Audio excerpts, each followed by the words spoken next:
Everyone, welcome to this demo video. For this video, I'm going to show you how to do our final project.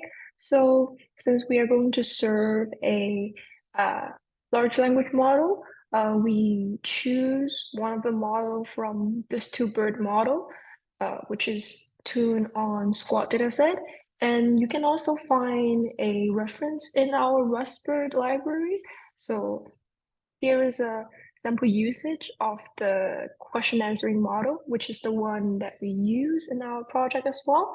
So first of all, I have to apologize that we didn't actually use Rust to build our model, since all of our group members only have Mac system, and we found out that it's hard for us to use Mac system to Mac OS systems to implement this model. So we asked Professor Gibbs for the permission to use Python to build this model, and he says yes. So for this project, the main file, we use Python to implement it.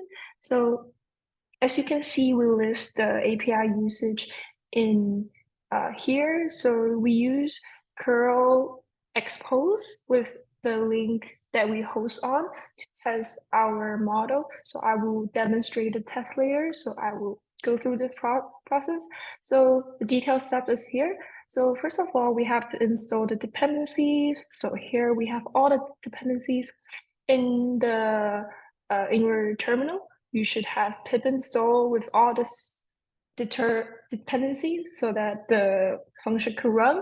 And then we will go and create and update the main.py.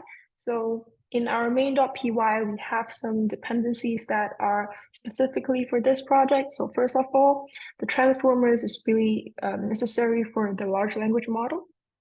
And the Flask, which is this, I think is the same one as HTTP request in the Rust library. So we use it as our web framework. And then in Rust, we also have the Prometheus, which allows us to have the monitoring and metrics. So we could go to our code here, and then you can see that we set up the Flask implementation with the necessary library load here. And then we use the question answering model, which is this similar as the example that I just showed you.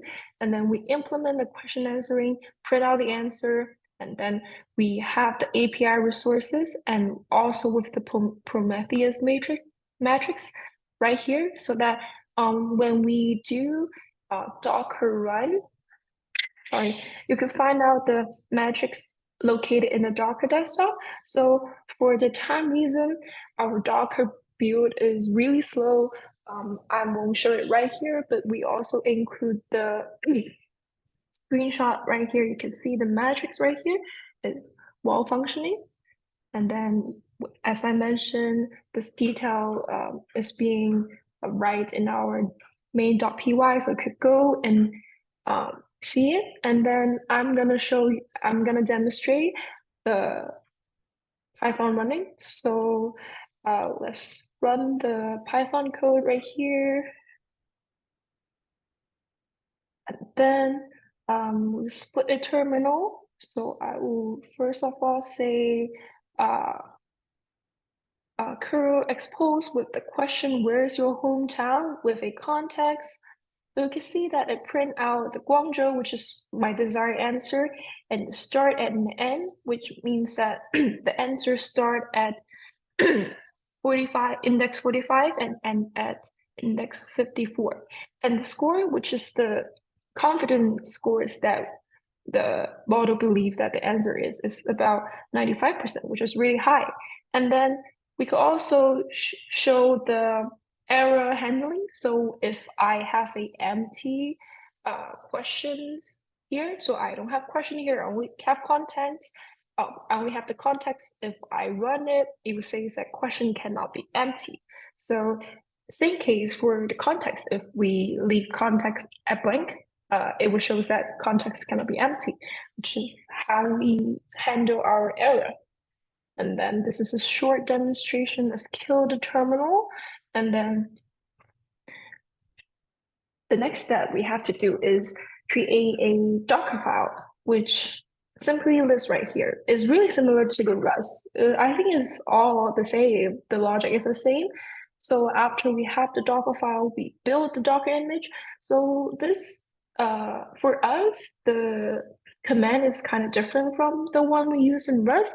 So since we are deploying it to Google Kubernetes, and then Google Kubernetes is not using the ARM 64, is using another form. So every time we deploy it, if we use ARM 64 image, it will shows error. So we have to change the platform to Linux AMD 64 to allow the Google Kubernetes to hold our deployment. So we use this command, put it in your terminal, and you can see the image is built. I won't show it here because our image is about 5G, so it's kind of large, and then it takes a lot of time. So you could try yourself, and then you can tag your image like me. So for me, my username is Hathaway Lu, and then I have my tag as latest. So you could tag either latest or version 1, version 2 as you want. And then you could do Docker push. It will push the image to the Docker. And then now we will go through the process of deploy it to Google Kubernetes. So you have to install the G-Cloud first in your terminal. I think it varies between different systems. You could just Google it to search. It's really simple. And then you have to initiate it. And you also have to install the Kubernetes command line tool to allow your bash to run the Kubernetes clusters. And then you do G-Cloud authorized login. So when you do that, it will pop up a new window to ask your Google account to sign in. And then you could create your Kubernetes clusters with your own choice of name and the time zone. And you could use your terminal to create, or you could just simply go to the Google Cloud, Google Cloud. You simply go to Google Cloud Console to create your own clusters, which is right here. You could just hit create, and you will have all of the information you need. You choose your name, you choose your regions. It's really simple. And then we configure the local to use your own clusters, which is after you choose, which is after you create your cluster name. So it's the same, and then make sure that you match the project name. So the project name should be on top right here. It will be a drop-down table to select. If you want to have a specific project, you could just create a new one so that it holds all of your content in this path. And then immediately when you go to the clusters, you will notice that there is a YAML file that located in the cluster information. And then we just simply copy the YAML file there and do some slight changes here. And then make sure that you follow something. So the app name should be the same name as your clusters. And then the image name should be the one that you just push on the Docker Hub. And then for the service name, make sure that you Google the command. I forgot what is that, but then it should allow you to choose one of the service that is running on your Google Cloud.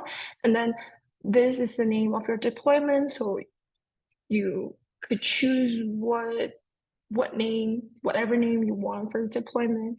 And that's basically all you need. And then after you have this Kubernetes.yaml file, you will store it inside your project folder, and then you would do uh, kubectl apply F, your YAML file name, and then it should be able to deploy your application. And you could also, I think you could also see it right here. After you deploy, you can see as add the workloads, and then finally you verify your deployments. You could either go on the G Cloud platform, as I said, or you could just use kubectl get deployments. I can show it right here. I'm not sure if it's running right now. Yeah, you can see that it's ready and then up to date and available. So this is a way to check it, but either way you could choose yourself, that's fine. And then this is all our